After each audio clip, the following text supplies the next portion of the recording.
Cross River State is one of the states in Nigeria blessed with natural resources. It is one of the most peaceful states in the country with its serene and green environment. Cross River State have been blessed with creative and innovative governors for the past years. This article will list out the achievements of Ben Ayade and the last two governors. Donald Duke. Donald Duke is a Nigerian politician. He was the governor of Cross River State, Nigeria from 29th May 1999 to 29th May 2007 and the 2019 Nigeria presidential candidate for Social Democratic Party, SDP. Duke initiated a variety of reforms promoting business, tourism, and investment in Cross River State. As a governor, he had so many achievements attached to his name. Tinapa is one of major projects the past governor brought into the state that had the vision of turning the state into Dubai in Africa, as investors and foreigners were seen entering the leisure resort regularly. The Calabar Carnival is another big package introduced by Duke when he was still the governor. The Carnival is the biggest street party in Africa with thousands of people trooping into the state just to be part of the event. The Obudu International Mountain Race was introduced by Donald Duke to draw the attention of the world into Nigeria's number one signature, Obudu Ranch Resort, which is one of the projects Duke never joked with. Marina Resort is another project by Duke that drew foreigners from far and near to see the beauty of Cross River State. While Donald Duke was still governor, there was free education in government schools. There are still other achievements attached to his name, but he really concentrated on tourism and leisure in the state. Then we'll go to Lie Imoke. Lie Imoke was elected governor of Cross River State, Nigeria in April 2007, taking office on the 29th May 2007 to May 2015. He is a member of the People's Democratic Party. The infrastructures spread across the rural area as a result of Imoke's kind heart, as he decided to focus on rural transformation, which today has improved the rural areas in terms of development. Undeniably, Governor Lie Imoke keeps telling those who care to know that his investment in water provisions was deliberate, especially in a state that is a tourism hub and among the states with the fastest growing economy in the country. And with more investors setting up in Cross River State in recent times, the former governor did not want factories to lack water for production, just as he is committed to ensuring that citizens have access to safe drinking water. Indeed, water provision in Cross River was a case study in the country, and many state governments visited Cross River State to understudy its example. To be sure, the state that had approached ADB for similar loans were first referred to Cross River State. It was revealed that 86 communities in the state were provided with water valued at 12.5 billion naira. This is strictly by the Imoke government. These communities cut across the length and breadth of the state. He created relevant agencies and commissions as the engine to drive his vision for the state.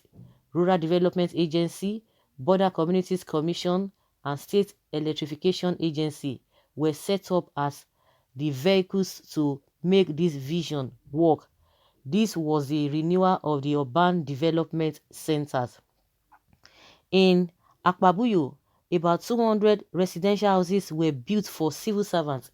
In Calabar South alone, over 40 roads were constructed by the Imoke-led administration.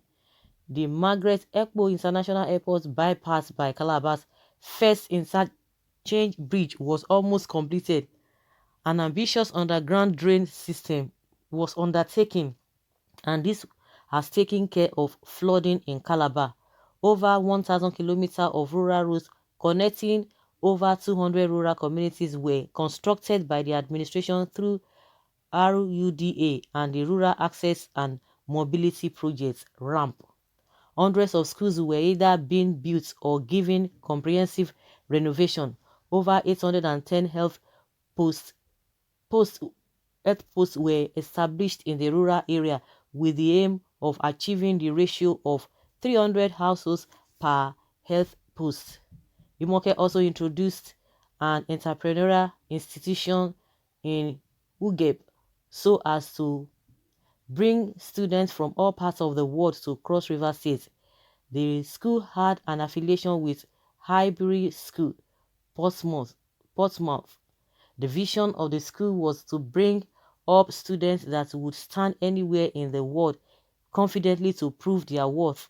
The school had lecturers and staff members from different countries. To further spice up the Calabar Carnival introduced by Duke, he introduced the Children Carnival, Cultural Carnival, and Carnival Beauty Queen. Okay, now going to Ben Ayade, the present governor of the state. Benedict Bengoshue Ayade is the current governor of Cross River State since 29th May 2015. He ran successfully for the office of governor in April 2015 on the platform of the People's Democratic Party. Before that, he was a member of the 7th Senate of Nigeria. Ben Ayade is one governor in Nigeria that have shook the nation with his creative innovations and digitalization. Ben Ayade brought President Muhammadu Buhari to Calabar to commission one of the greatest projects in the state, which is the first in Africa, if not the only in Africa. Buhari commissioned rice seeds and seedling factory in Calabar. Ayade's love for agriculture had given him international and national recognitions. The governor constructed cocoa processing plants in Ikom and rice mill in Ogoja. He also introduced the cotton farm in Yala local government area and banana plantation farm in Udukpane. These crops had already started going to the market. In partnership with the South African farm experts, a feed mill and soya bean farm is to be established in Ochon, Obubra, where site clearing has already commenced. In terms of infrastructure, the garment factory in Calabar has been completed and in use. The factory has been able to produce uniforms for military men. Even in the face of the novel coronavirus, the factory had been able to produce thousands of face masks that was delivered to residents in the state. The masks were also delivered to Benue State as promised by Sir Ben Ayade. The factory is also producing PPEs for workers to help shield the body of the fight against COVID-19. Ben Ayade also initiated the construction of a toothpick factory in Ekori, Yako local government area. Construction of the pies and pylon factory in Akampa, and also the power plants in Calabar. In the education sector, he introduced the construction of Hubeg schools in Akpabuyu, Abi, and Yala local government area of Canadian International School in Ubudu local government area. Ben Ayade had also done what Cross Riverians will never forget. This is one achievement that will remain in the mind of residents in the state because this had been a cause for concern. The issue of tax in Cross River State had been worrisome to business owners, especially low-income earners, but the governor came up with the tax exemption order to exempt some set of people in the state from paying tax. There are still lots of projects he's still working on as a governor, which he intends to commission in no time. To also spice up the Calabar Carnival, Ben Ayade again introduced Bikers Carnival, Green Carnival, and Miss Green Africa pageants. This was done to promote ecotourism. The three governors have done so well in the state. Cross River State is always blessed with creative governors that will also leave something to be remembered for. Cross River State is one of the most cleanest and safe states in the country. The state is still COVID-19 free, proud to the proactive measures by the governor and his team. So, guys, we've heard the achievement of these three governors since 1999 to date. I think you can use your tongue to count your teeth from your own assessment from all that has been listed here that they have done at each point in time. But my question now is that, at some point you begin to see that as they come in, it's like there's no kind of continuity, and that is the painful aspect of it. And like I always say, there's no government that will come in that will not do one or two things.